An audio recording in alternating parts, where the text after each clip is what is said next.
नमस्कार, आप देख रहे हैं हॉर्नबिल टीवी और आपके साथ मैं हूं दिव्यदर्शनी।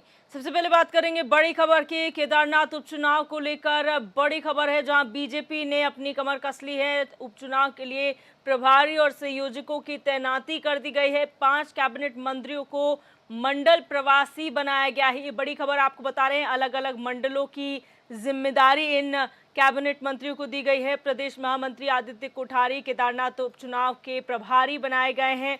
इसके अलावा रुद्रप्रयाग विधायक भरत चौधरी को संयोजक का जिम्मा दिया गया है। दायित्वधारी चंडी प्रसाद भट्ट सह संयोजक की भूमिका में नजर आएंगे। सतपाल महाराज, सुबोध उनियाल, रेखा आर्य, सौरभ बहुगुणा और गणेश जोशी भी मंडल प्रवासी कार्यकर्ता बनाए गए हैं। ये बड़ी खबर आपको बता रहे हैं, जहां पर केदारनाथ उपचुनाव से जुड़ी हुई बड़ी खबर है। लगातार तैयारियों में भारतीय जनता पार्टी जुटी हुई है। उपचुनाव के लिए कमर पूरी तरीके से कस चुकी है बीजेपी। और दायित्वधारी जो यहां पर रहने वाले हैं, जो दायित्व संभालेंगे इस उपचुनाव का, उनकी सूची जारी हो गई है। जहां पर बीजेपी प्रदेश महामंत्री आदित्य कोठारी को केदारनाथ उपचुनाव का प्रभारी बनाया गया है। वहीं आपको बता दें कि जो कैबिनेट मंत्रियों ने मंडल प्रवासी की जिम्मेदारी मिली है, जिसमें रेखा आर्य, सुबोध उनियाल, सौरभ बहुगुणा, गणेश जोशी और सतपाल महाराज का नाम शामिल है।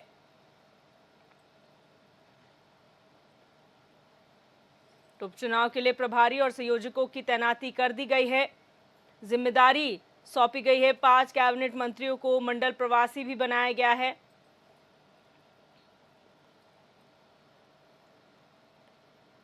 और हमारे संवाददाता हिमांशु गौर ज्यादा जानकारी के लिए हमारे साथ फोन लाइन पर जुड़ चुके हैं। हिमांशु, केदारनाथ उपचुनाव बहुत महत्वपूर्ण है बीजेपी के लिहाज से। किस तरह से तैयारियां की जा रही हैं और जो सूची जारी हुई है दायित्वधारियों की, क्या कुछ उसे लेकर जानकारी आपके पास है?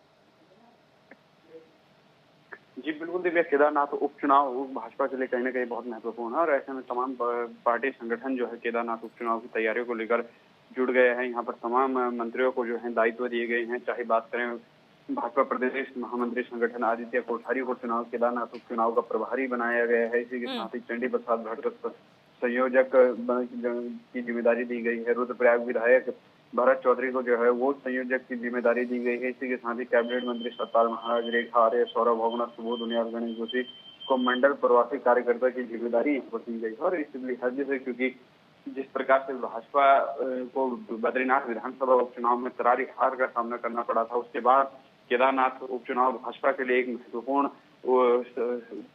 यहाँ पर परीक्षा की घड़ी बन गई है। केदारनाथ उपचुनाव को भाजपा किसी भी हालत में अपने हाथ से जाने नहीं देना चाहती है और इसके लिए भाजपा ने पूरी तरह से कमर यहाँ पर कस ली है। जी, यहाँ पर जो दायित्व दिए गए हैं, जो जिम्मेदारियां दी गई हैं, उसमें ये भी कहा गया है कि जो कैबिनेट मंत्री हैं वो प्रवास करेंगे मंडलों में। उनकी किस तरह से जिम्मेदारी रहेगी, उनका क्या रोल रहेगा? जी बिल्कुल, कैबिनेट मंत्रियों की जहां तक बात रही तो कैबिनेट मंत्री सौरभ बहुगुणा इसमें हैं। सतपाल महाराज, क्योंकि सौरभ बहुगुणा अपने आप में रुद्रप्रयाग के प्रभारी मंत्री हैं। सतपाल महाराज हैं, रेखा आर्य हैं, सुबोध उनियाल हैं, गणेश जोशी हैं। इसी के साथ ही तमाम जो है दर्जा प्राप्त राज्य मंत्री हैं वो प्रवास करेंगे। मंत्रियों को खासकर मंडलों में प्रवास की जिम्मेदारी दी गई है। रुद्रप्रयाग केदारनाथ विधानसभा के अंतर्गत जितने भी मंडल आते हैं वहां पर मंत्रियों को प्रवास की जिम्मेदारी दी गई है। स्वयं मुख्यमंत्री पुष्कर सिंह धामी भी अब कहीं न कहीं इसके बाद स्टार प्रचारक की भूमिका में यहाँ पर केदारनाथ में नजर आएंगे और इसके लिए अब पूरी तरीके से तैयार यहाँ पर भारतीय जनता पार्टी वो नजर आ रही है। जी, बहुत शुक्रिया हिमांशु हमारे साथ जुड़ने के लिए और तमाम जानकारी साझा करने के लिए।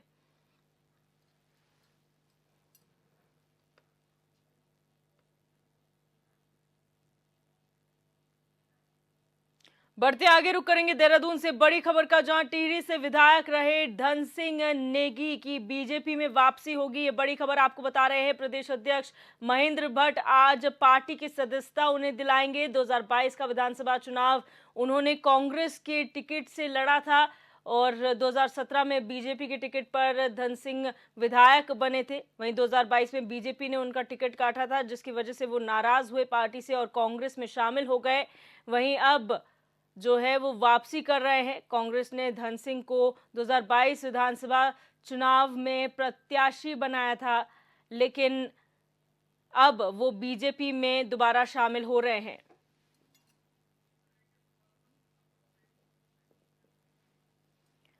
और हमारे संवाददाता अरुण सैनी हमारे साथ फोन लाइन पर जुड़ चुके हैं। अरुण, धन सिंह नेगी जो पहले बीजेपी में थे लेकिन उसके बाद 2022 के चुनाव के लिए कांग्रेस में शामिल हो गए, अब फिर घर वापसी कर रहे हैं, क्या कुछ पूरा मामला है, क्या जानकारी है आपके पास? जी देखिए धन सिंह नेगी पहले जो है 2017 में भारतीय जनता पार्टी के सिंबल पर चुनाव लड़े थे और उन्होंने जीत भी हासिल की थी। लेकिन 2022 के विधानसभा चुनाव में जब उन्हें टिकट नहीं मिलने की भनक लगी तो ऐसे में धन सिंह नेगी भारतीय जनता पार्टी से नाराज होकर कांग्रेस पार्टी में चले गए। हालांकि कांग्रेस पार्टी ने उन्हें 2022 में चुनाव भी लड़ाया, प्रत्याशी अपना टिहरी से बनाया और किशोर उपाध्याय की टक्कर पर जो है वो चुनाव लड़े। किशोर उपाध्याय कांग्रेस पार्टी छोड़कर भारतीय जनता पार्टी में गए थे। भारतीय जनता पार्टी ने उन्हें टिकट दिया था लेकिन धन सिंह नेगी को जो है उस वक्त टिकट नहीं मिला, जिसके कारण वो कांग्रेस पार्टी उन्होंने ज्वाइन की। लेकिन अब एक बार फिर धन सिंह रावत जो है वो भारतीय जनता पार्टी को ज्वाइन कर रहे हैं और एक तरीके से वो अपनी घर वापसी कर रहे हैं।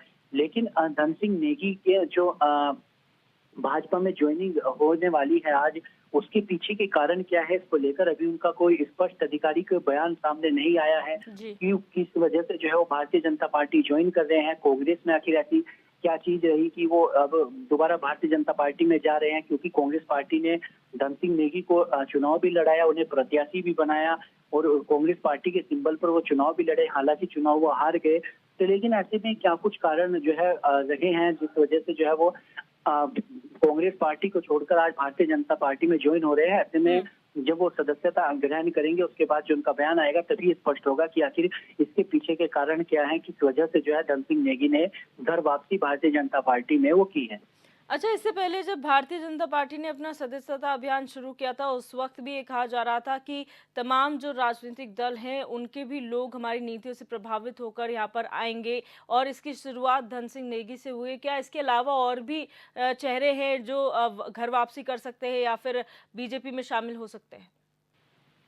जी दिव्या, बिल्कुल देखें, लोकसभा चुनाव के दरमियान जब भारतीय जनता पार्टी का सदस्यता अभियान चला था उस वक्त भी कई पूर्व विधायक भारतीय जनता पार्टी में शामिल हुए थे और विधायक भी जो है भारतीय जनता पार्टी में शामिल हुए थे, राजेंद्र भंडारी। तो ऐसे में एक बार फिर भारतीय जनता पार्टी का सदस्यता अभियान चल रहा है और इस बार हालांकि ये भारतीय जनता पार्टी की जो नई सदस्यता होती है जो 6 साल के बाद जो है वो समाप्त होती है, फिर उसे रिन्यूअल होता है। तो ऐसे में ये वो अभियान है। हालांकि इसमें अन्य दलों से भी जो है सदस्य जोड़े जाएंगे, जो अन्य दलों के विधायक हैं या कार्यकर्ता है, नेता है, उन्हें भी भारतीय जनता पार्टी की सदस्यता दिलवाई जाएगी।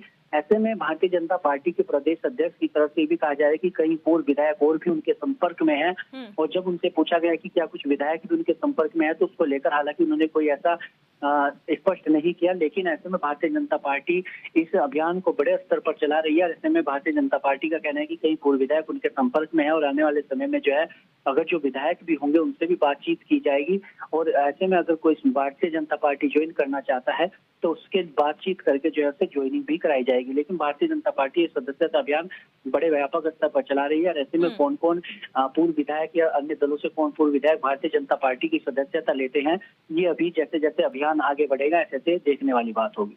जी, बहुत शुक्रिया अरुण तमाम जानकारी साझा करने के लिए। और बड़ी खबर आ रही है उत्तरकाशी से, जहां तामाखाड़ी में एक बार फिर मौसम का रौद्र रूप देखने को मिला है। गुफियारा के पास बारिश के कारण मलबा और पत्थर गिरे हैं। इलाके के लोगों को पहले ही क्षेत्र से हटा दिया गया था। ये बड़ी खबर उत्तरकाशी से आपको बता रहे हैं। अपर जिलाधिकारी उप जिलाधिकारी ने स्थलीय निरीक्षण क्षेत्र का किया है, लोगों को सचेत किया जा रहा है। ये बड़ी खबर आपको बता रहे हैं। बड़ी खबर है उत्तरकाशी से, जहां पर गुफियारा में एक बार फिर मौसम का रौद्र रूप देखने को मिला है, जहां गुफियारा के पास पहाड़ी से मलबा और बोल्डर आने की वजह से काफी दिक्कतों का सामना लोगों को करना पड़ा। हालांकि पहले ही क्षेत्र से लोगों को हटा दिया गया था और अपर जिलाधिकारी और उप जिलाधिकारी खुद पहुंचे स्थलीय निरीक्षण करने के लिए और लोगों को सचेत लगातार किया जा रहा है प्रशासन की ओर से। और दीपक नौटियाल हमारे संवाददाता हमारे साथ फोन लाइन पर जुड़ चुके हैं। दीपक, जानकारी चाहेंगे किस तरह से बारिश वहां पर अभी भी जारी है, क्या कुछ हुआ है? तामाखाड़ी की अगर बात की जाए, एक बार फिर रौद्र रूप देखने को मिला, कितना नुकसान हुआ है? जी दिव्या, आपको बता दूं कि 2003 में जो है उत्तरकाशी में जो है तामाखाड़ी, यहाँ से जो है बहुत ज्यादा मलबा निकला था, और इसके जो मलबे से जो उत्तरकाशी का जो है पूरा भूगोल ही चेंज हो गया था, क्योंकि सैकड़ों की संख्या में वहाँ पे होटल दब गए थे। लेकिन कल रात की जो भयंकर जो कल रात उत्तरकाशी में बारिश हुई, तो वहाँ से दोबारा जो है मलबा आना शुरू हो गया था, जिसके कारण से जो लोग रह रहे हैं उनके बीच में जो है भय का माहौल बन गया था। और समय रहते जो जिला प्रशासन ने जो वहाँ पे जो है जो लोग उस दायरे में आ रहे हैं उनको जो वहाँ से हटा दिया था। फिलहाल जो है उन लोगों को जो है आश्रमों में रखा गया है, और जो प्रशासनिक जो टीम है वहाँ पे जो है मुआयना करी, और बहुत बड़े लेवल जो है टेक्निकल टीम आज जो उत्तरकाशी पहुँच सकती है। जी, यहाँ पर क्या आकलन हुआ है, कितना नुकसान हुआ है? क्योंकि लोगों तो पहले ही वहीं से हटा दिया गया था। खुद क्षेत्र का स्थलीय निरीक्षण करने के लिए उप जिलाधिकारी और अपर जिलाधिकारी पहुंचे थे। जी दिव्या, आपको बता दूं कि ये जो क्षेत्र पड़ता है इसको जो है 2003 के आपदा के बाद जो है इसको बफर जोन घोषित कर दिया गया था, और यहाँ पे जो है मतलब उम्मीदें लगाई जाती थी हर समय जो कभी ना खतरे में यहाँ पे जो लोग रहते हैं। लेकिन प्रशासन के सामने जो वहाँ पे जो है बहुत बड़ी संख्या में जो है निर्माण हुआ है। लेकिन जो है जब निर्माण हुआ तो उन लोगों को जो वहाँ से जो है हटाने के जो परसों ही नोटिस जारी कर दिए गए थे, जिसे हमने खबर प्रमुखता से भी चलाई थी। और फिलहाल जो है ये जो लोग हैं उनको हटा दिया गया, लेकिन जान माल की कोई फिलहाल कोई नुकसान की खबर नहीं। लेकिन जो है लोग खतरे में हैं, उनको जो है वहाँ से हटाया जा रहा है। जी, बहुत शुक्रिया दीपक हमारे साथ जुड़ने के लिए और तमाम जानकारी साझा करने के लिए। 2 सितंबर से ही देश भर में बीजेपी के सदस्यता अभियान की शुरुआत हो चुकी है। मंगलवार को देहरादून बीजेपी कार्यालय में सीएम धामी सहित तमाम पार्टी के जो वरीय नेता हैं उन्होंने पार्टी की सदस्यता ली। सीएम धामी ने कहा कि अब प्रदेश भर में सदस्यता अभियान चलाया जाएगा। उत्तराखंड में भारतीय जनता पार्टी ने 20 से 30 लाख लोगों को पार्टी से जोड़ने का लक्ष्य रखा है। इधर कांग्रेस का कहना है कि बीजेपी को खोजने से भी ऐसे लोग नहीं मिल रहे हैं जो बीजेपी की सदस्यता ले, लिहाजा बीजेपी की पुरानी नेता ही पार्टी की सदस्यता ले रहे हैं। ये रिपोर्ट देखिए। देखिए, भारतीय जनता पार्टी को खोजे से भी आजकल कार्यकर्ता नहीं मिल रहे।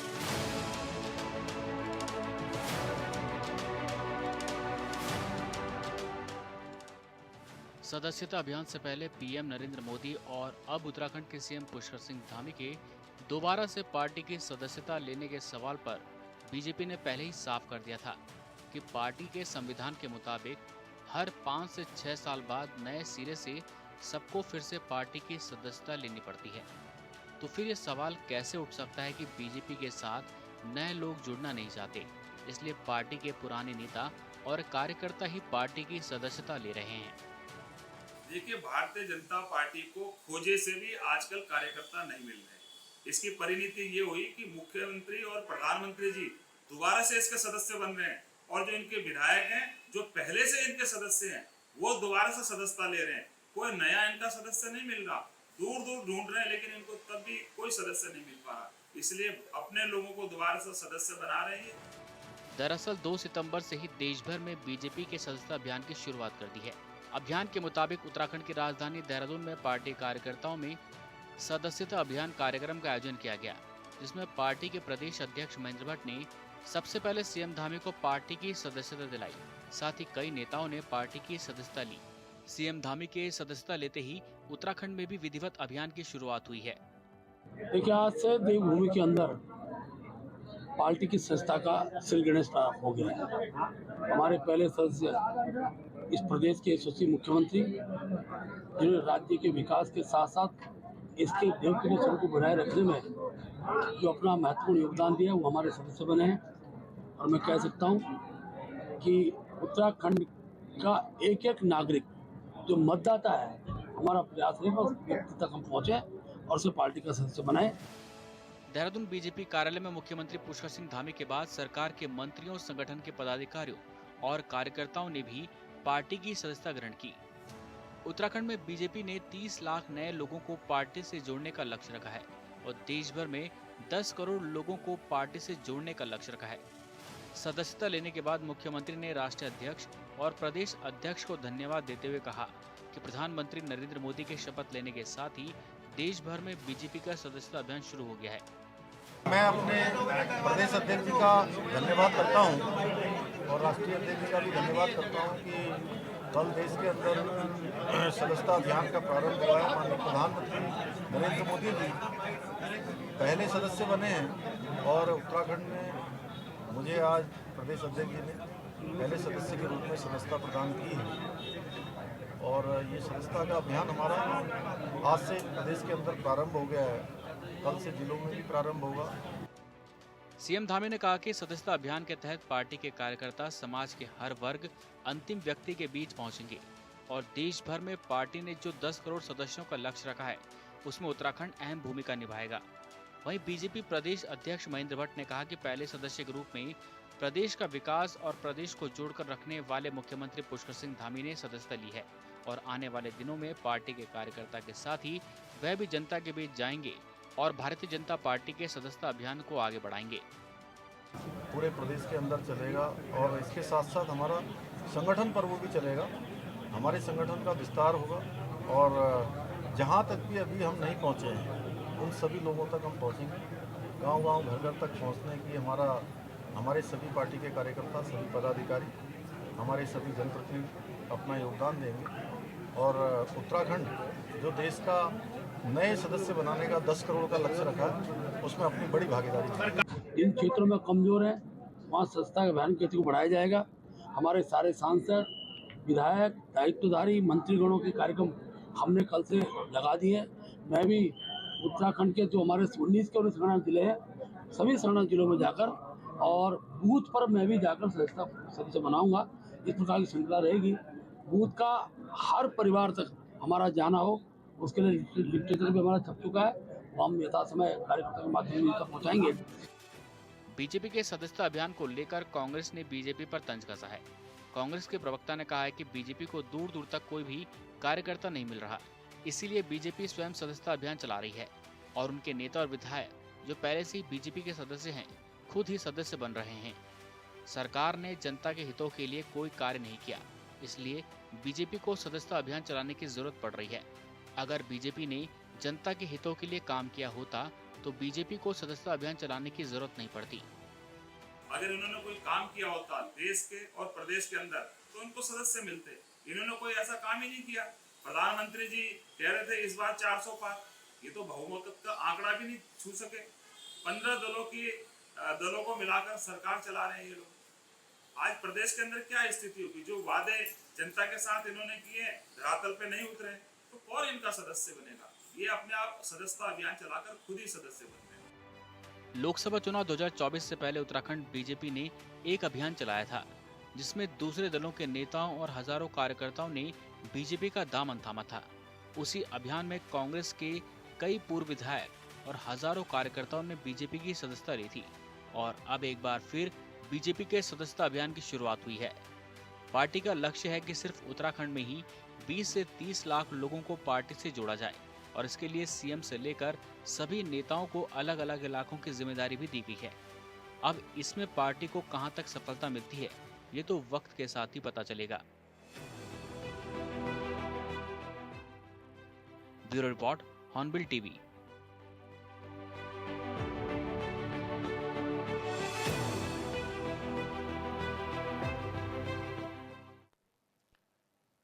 बढ़ते हैं आगे। मौसम विज्ञान केंद्र ने 9 सितंबर तक के लिए प्रदेश के अलग अलग हिस्सों जैसे नैनीताल, बागेश्वर जिले समेत देहरादून के अधिकांश हिस्सों में तेज बारिश का येलो अलर्ट जारी किया है। वहीं आपको बता दें कि पौड़ी, टिहरी, चंपावत, चमोली, रुद्रप्रयाग, पिथौरागढ़ जिले में भी हल्की से मध्यम बारिश होने का अनुमान है। और मौसम विज्ञान केंद्र के निदेशक विक्रम सिंह ने बताया कि आने वाले 5 से 6 दिनों तक प्रदेश के अधिकांश हिस्सों में भारी बारिश होने की संभावना है। मौसम विभाग ने उत्तराखंड के आपदा संभावित इलाकों में रहने वाले लोगों को यात्रा से परहेज करने और बारिश के दौरान सुरक्षित स्थानों पर रहने की अपील की है।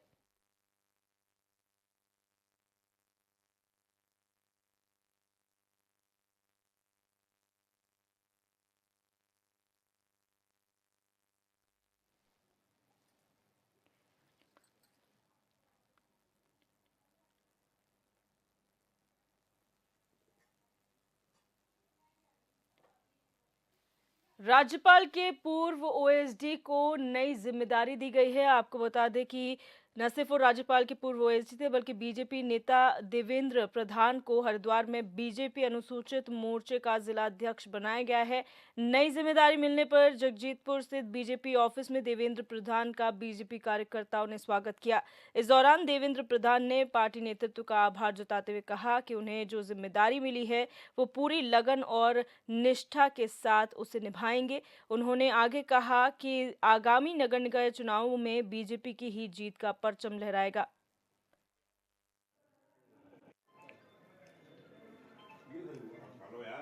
अब संगठन ने एक नई जिम्मेदारी दी है जिलाध्यक्ष अनुसूचित मोर्चे की, तो अपना यही एक अभी तो हमारा सदस्यता अभियान चल रहा है। फिलहाल तो जो है हमारा पूरा फोकस जो है 10 करोड़ सदस्य बनाने का जो एक अपना लक्ष्य है उसे पार करने पर है, और उसी के निमित्त हमारी आजकल बैठकें चल रही हैं और अभी पूरा फोकस हमारा जो है सदस्यता अभियान पर। निकाय चुनाव तो आप भली बात ही जानते हैं, चाहे रुड़की हो, चाहे हरिद्वार हो, चाहे उत्तराखंड हो, इसमें तो भारतीय जनता पार्टी का अभी कोई मुकाबला है ही नहीं।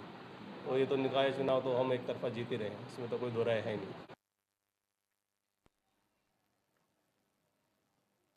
रुक करेंगे अगली खबर का। उत्तराखंड के डीजीपी अभिनव कुमार ने हरिद्वार के रानीपुर में ज्वेलर्स शॉप में 5 करोड़ की डकैती की घटना को पुलिस की बड़ी चूक माना है। आपको बता दें कि रविवार को दिन दहाड़े हुई इस डकैती के बाद लगातार पुलिस की आलोचना हो रही है। मंगलवार रात डीजीपी अभिनव कुमार हरिद्वार पहुंचे और पुलिस अधिकारियों के साथ बैठक की। उन्होंने घटनास्थल का निरीक्षण भी किया और शोरूम मालिक से मुलाकात कर मामले की जानकारी ली। डीजीपी ने माना है कि इस मामले में पुलिस से चूक हुई है और इसे पुलिस के लिए बड़ी चुनौती बताया। उन्होंने आगे कहा कि जल्द ही मामले का बड़ा खुलासा किया जाएगा।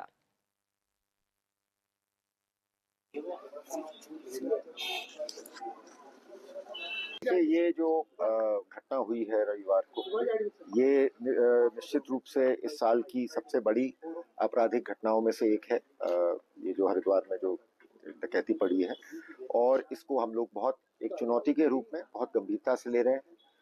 हमारे माननीय मुख्यमंत्री जी ने कल स्वयं शाम को इस बारे में एक मीटिंग ली, जिससे मैं भी वीसी के माध्यम से दिल्ली से जुड़ा था, और उसमें उन्होंने इस घटना के बारे में अपनी चिंता प्रकट की और हम लोगों से इसमें जो कार्रवाई चल रही थी उसके बारे में जानकारी मांगी। अब चूंकि ये एक ऑनगोइंग इन्वेस्टिगेशन है और हमारे लिए बड़ा महत्वपूर्ण इन्वेस्टिगेशन है, तो इसलिए मैं आप लोगों के माध्यम से सार्वजनिक रूप से इसके बारे में अभी तक जो हमको सुराग मिले हैं उनके बारे में मेरे को जानकारी देना उचित नहीं होगा। लेकिन मैं इतना जरूर कहना चाहूंगा कि हमारी उत्तराखंड सरकार, हमारे माननीय मुख्यमंत्री जी और हमारा पूरा पुलिस विभाग इस घटना को बहुत गंभीरता से ले रहा है, और विशेष रूप से पुलिस डिपार्टमेंट के लिए और हमारे जनपद हरिद्वार की पुलिस के लिए ये एक चुनौती है। और उत्तराखंड लाइव में मेरे साथ बस इतना ही। तमाम खबरों के लिए आप देखते रहिए हॉर्नबिल टीवी। नमस्कार।